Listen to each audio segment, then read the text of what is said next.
I really think culture in corporations, business, companies is really, really important. I think we're seeing a real opportunity here, and there's a coming together, and it's a bit painful for many, but there's a real opportunity right now to make things right. Yes. And I feel like there is a movement, and personally, I believe companies have a role to play in this. And I'm sure many people would agree with me on this, that what matters right now is that employers shouldn't be complacent. It's not an option. Inclusion is not about just acting fairly towards one group, in my view. If you're going to have a proper inclusion and belonging culture in your organization, you need to look at all the different non-dominant groups. Mm-hmm. So what does it actually mean to create an inclusive culture? I mean, ultimately, what that's all about is creating an open and trusting environment in which you have psychological safety for everybody, in which you have a sense of value being produced for the individual, the social group, and for the organization, and you have a sense of connection between everybody. So what you need as an organization, if you want to create an open and trusting environment, is that you make inclusion and belonging a key business objective. Like, the business cases exist out there, but they're not making a huge difference because we're not seeing the results, right? The business case is useful, but you need to look at, for your business, what does that mean? What is our business objective that's going to make investing time and resource in inclusion and belonging a worthwhile exercise?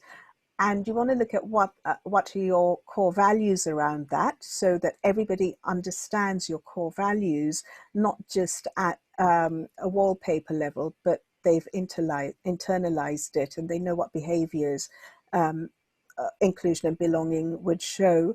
And you need obviously to have the policies that show up around that.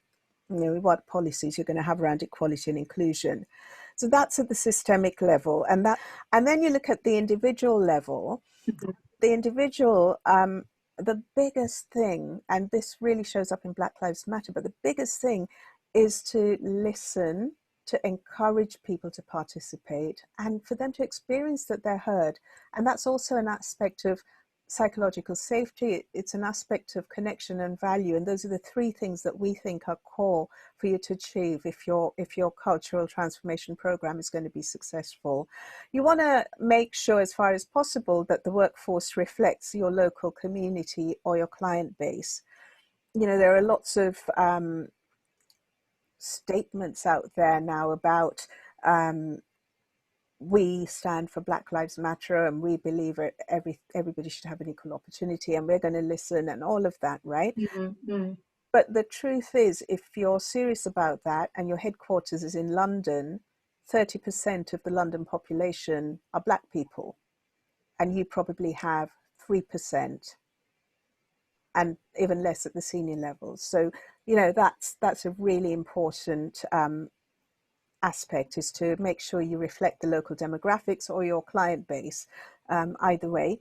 And then you want to remove the barriers to individual progress. So this is about hearing and understanding, but also knowing that different demographic groups have different barriers, and you want to know what those are. And the only way you can know that is either you do the research yourself or you ask people. And when you ask people, you've got to be really mindful that that doesn't in itself put a stress on them, because a lot of people feel uncomfortable talking about those things. And there's a lot of material out there that you can read, or, you know, we can obviously provide for you to think about, you know, what is this particular group dealing with that makes it difficult for them to experience belonging in our organization, and what can we do to support them.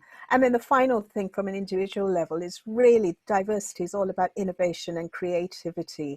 So at the individual level, what's really about empowering you to speak up, so that you have a sense of your value and you can stand up for yourself and you can articulate your value and be heard, right? Because a lot of that conversation of a brown woman or a Black man or whatever is in our head. So we need to clear our heads, right?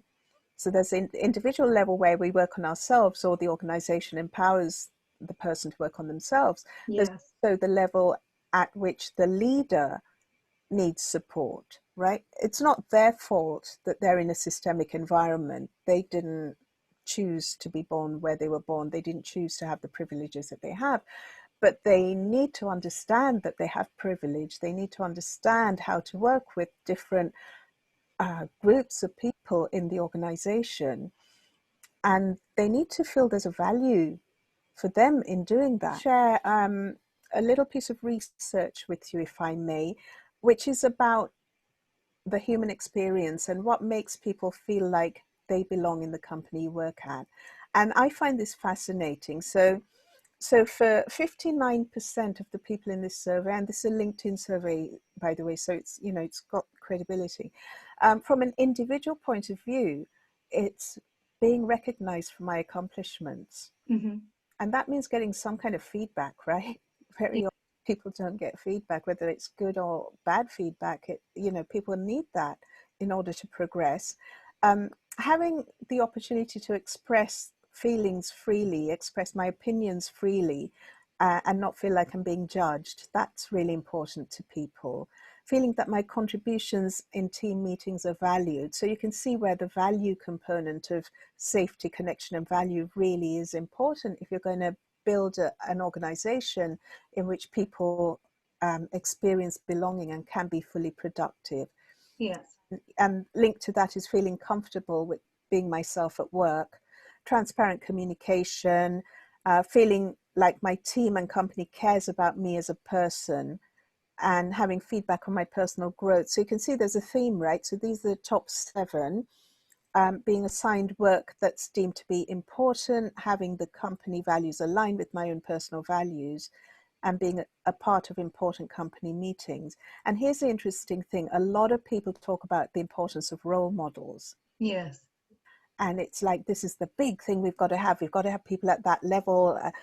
Do you know, in this survey, seeing executives who look like me and seeing co-workers who look like me were right at the bottom of the list, 8%. Wow. Right. Wow. So yes, it's useful. Yes, it's helpful, but it's not Yeah. what's going to engage your people. You need to go a bit deeper than that.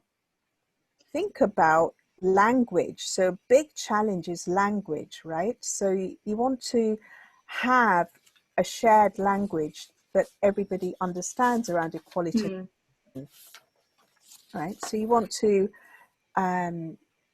explore. One of the first things we do with our clients is really explore, what do you mean by equality? What does equality mean to you? What does diversity mean to you? What does inclusion? Yeah, and have really create a safe space. So our you know, obviously organizations can do that in-house, but the skill we bring is creating a safe space in which those conversations can take place, because those are challenging conversations, right? And then when you're you need to make it level appropriate as well. So really what we're saying is that people need to be brave, leaders need to be a bit brave here and courageous, and actually invite the conversation and open the door for the conversation to happen. The leaders need to be brave, the managers and the followers need to be brave, and more than anything, the environment needs to be brave and safe.